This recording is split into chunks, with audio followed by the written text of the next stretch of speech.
Баршаңызға қайырлы күн достар. Бүгін өте дәмді болып шығатын, ешқандай да таразыны қажет етпейтін, миксер болмаса венчикпен де араластыруға болатын итальяндық бәліш жасайтын боламыз. Және де оның құрамдары барлық ас үй ханшайымдарының үйінен табылатын қолжетімді заттардан жасалатын болады. Оны осы үлкен ас қасықпен өлшеп алатын боламыз. Мен арнайы видеоға көрсетпедім, сіздердің уақыттарыңызды алмайын деп.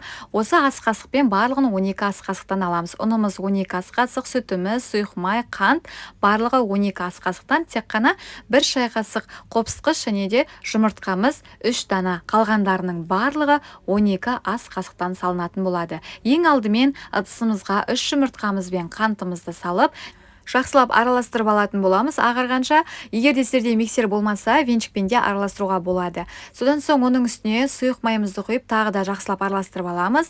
Енді оның үстіне сүтімізді құйып, тағы да жақсылап араластырып алатын боламыз. Сүтіміздің температурасы маңызды емес. Алдын ала електен өткізілген ұнымыз бен қопсытқышымызды 2 немесе 3 бөлікке салып, осылай жақсылап араластырып алатын боламыз. Барлығын бірден салып жіберуге болмайды, себебі бәлішіміз көтерілмей қалады.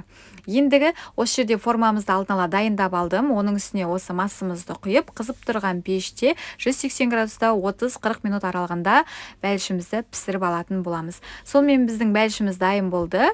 Мінекей видеода көріп тұрғандарыңыздай өте керемет болып шықты. Мінекей ортасын кескенде өте нәзік, үлпілдеп кесіліп жатыр, байқасаңыздар. Және де бір ескерте кететін жайт, бәлішімізді міндетті түрде бөлме температурасында суытып, суығаннан кейін ғана кесіңіздер. Сонымен біздің бәлішіміз дайын болды. Оны өздеріңіздің қалауыңызша әсемдейсіздер, әрине. Түрлі кремдермен әсемдесеңіздер де болады, немесе жай ғана өзін жей берсеңіздер де болады. Мен бетіне әсемдік ретінде тосапты әдемі етіп жағып шықтым. Назарларыңызға рахмет, сау болыңыздар.